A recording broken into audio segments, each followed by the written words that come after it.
Hello and welcome back to the next guide. We are still in diplomacy. Actually, I made a mistake in the last episode where I said I would do 3 episodes about diplomacy. It's actually only 2. So it's a topic about relations, which we did in the last one.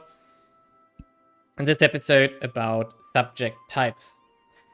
Now, I loaded up my save game once again, and I released some subjects out of my realm here, just to showcase the different types of subjects you can have. So basically, if you were to release a subject here, let's say we release, I don't know, Barra here, then you get an event where you can pick the type of subject.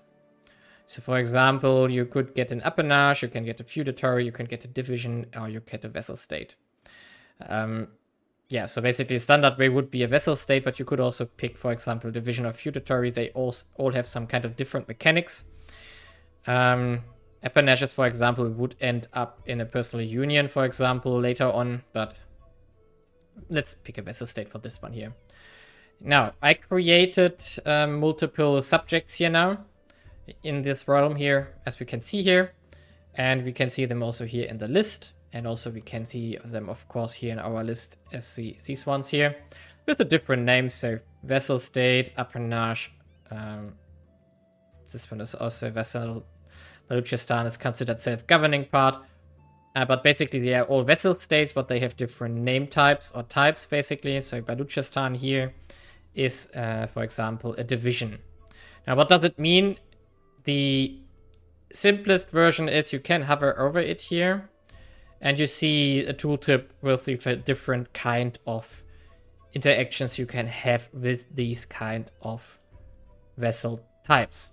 So some nations will start with different kinds of vessels, like Ethiopia usually starts with a vessel network, but it got destroyed here already. We can see if Muscovy has anything left. No, it's also itself a vessel state by now.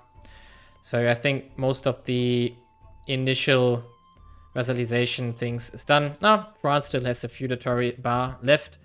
So mostly the really strongly feudalized realms have different types of subjects left. Like here in France, like here in Russia. In the Balkans we have different subject types. Here Transylvania, for example, is still a division of Hungary. And now we can talk about what does it really mean in these details. So the most important thing on the surface is that they are all differently integrated, or they can be integrated. So for example, we see here the normal vassal state is basically the same as before. So it cannot do its own diplomacy. It pays a huge amount of money to the overlord, and it can be integrated after a time. So, and it will join your wars if it's loyal, basically. I mean, even if it's disloyal, it will join, but it will do nothing.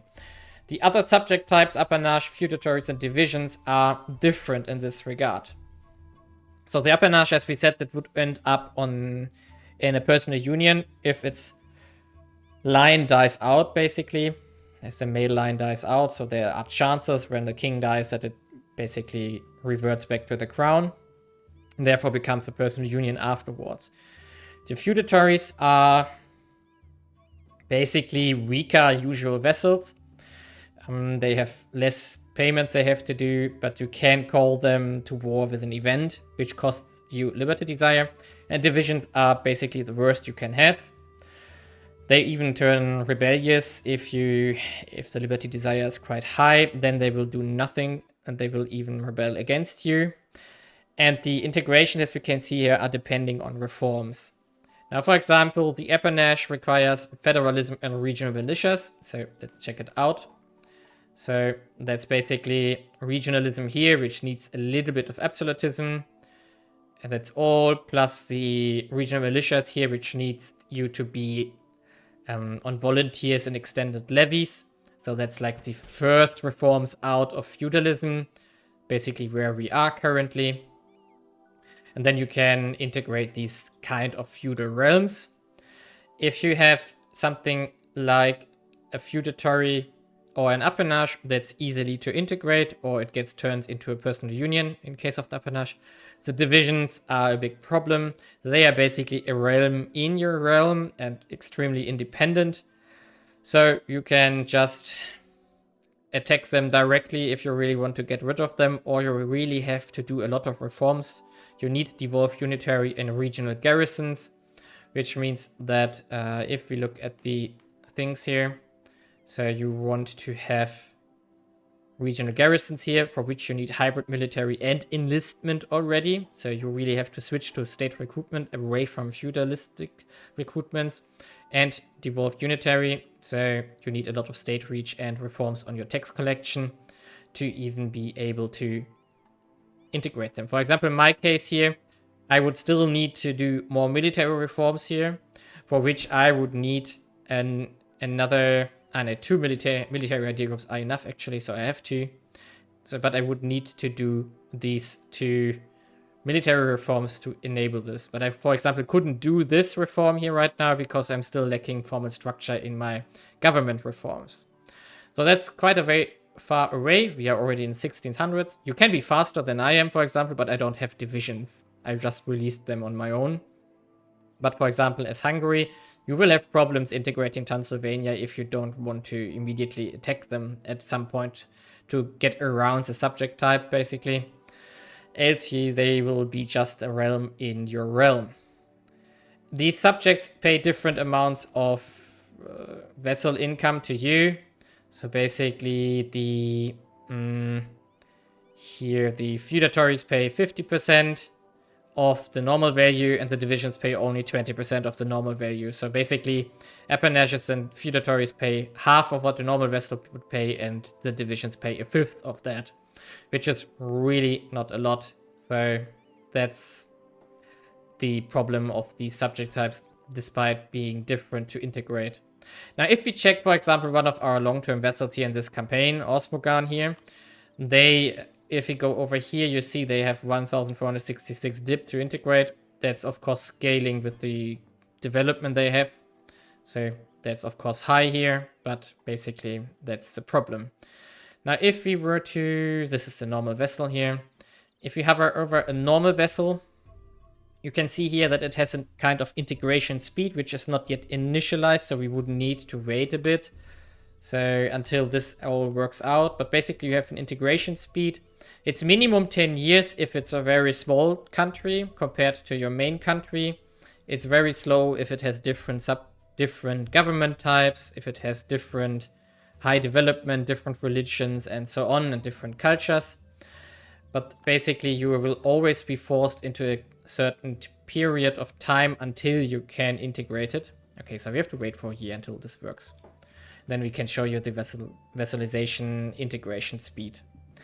You can't really do much about it except for like changing their religion, making them loyal, and change the liberty desire. We can see that in detail later on.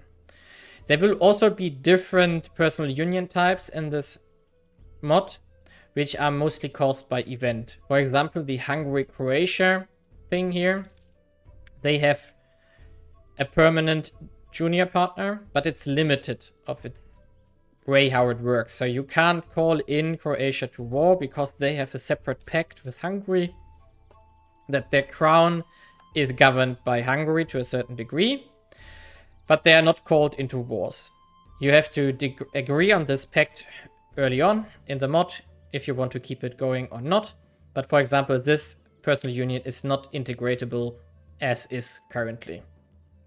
You will also have some kind of temporary unions, which will spawn over time. Actually, they made a division out of Flanders. Interesting.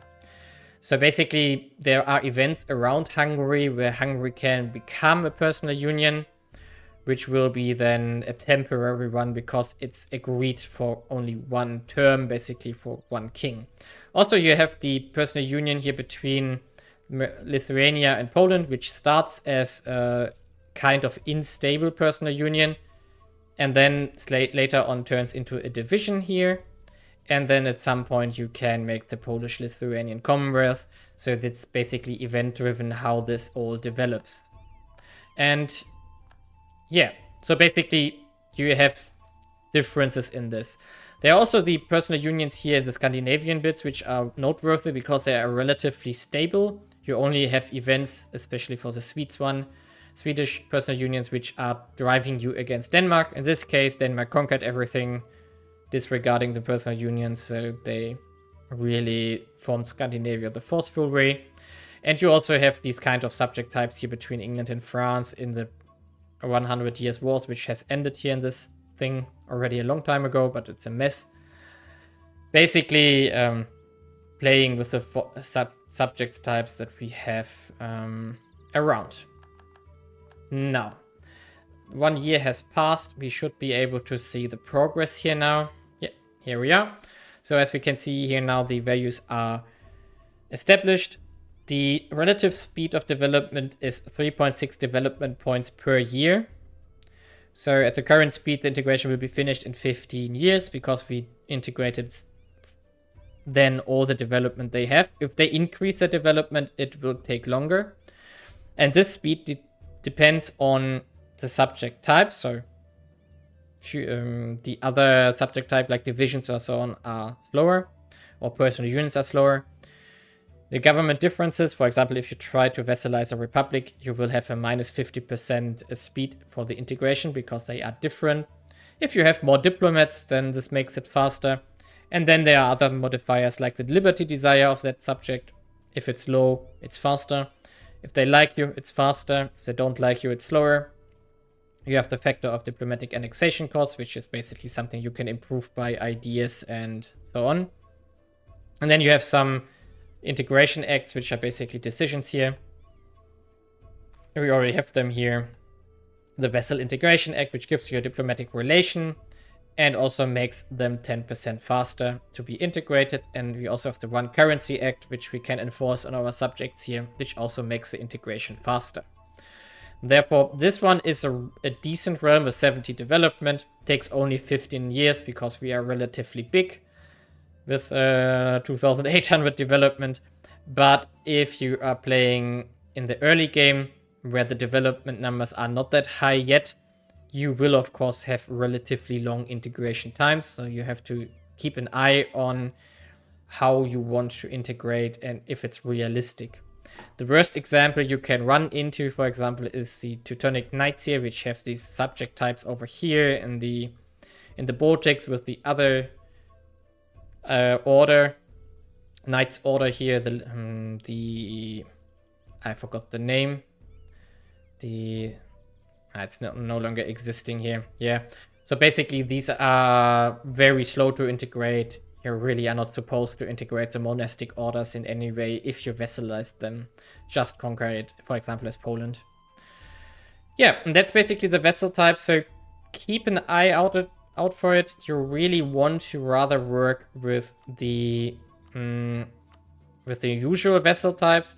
If you really want to make feudatories or appanages, yes, you can do it, but you will always lose at least 10 centralization when doing that because you're decentralizing and feudalizing your realm. But these subject types might be a bit easier to integrate because appanages might turn into personal unions if you make them.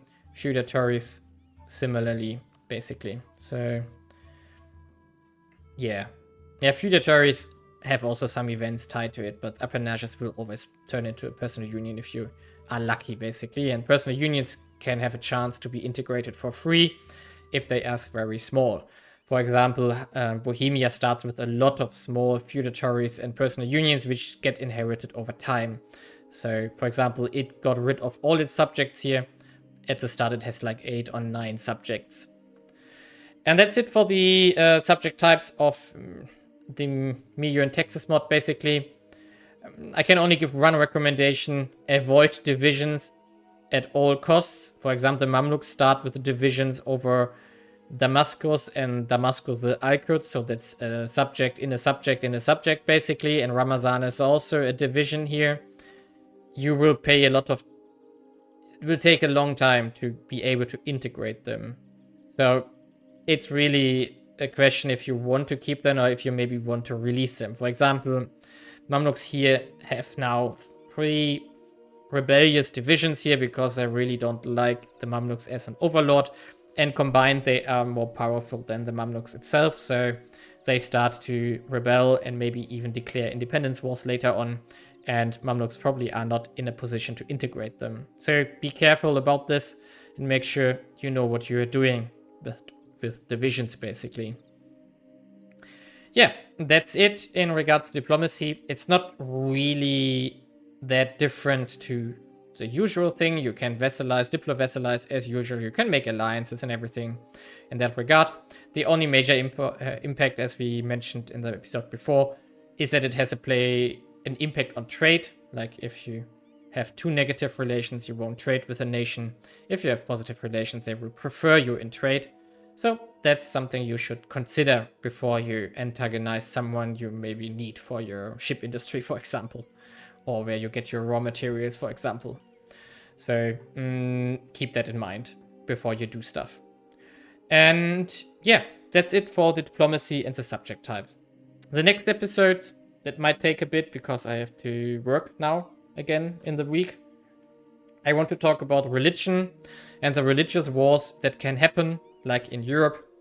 You have certain things like the schism which can happen. You have the Protestant Reformation that can happen. You have the Bohemian events. I want to deep dive a little bit in this department, just to explain a bit what to expect and how religions work in this mod. But yeah, see you in the next episode. Leave a like and subscribe.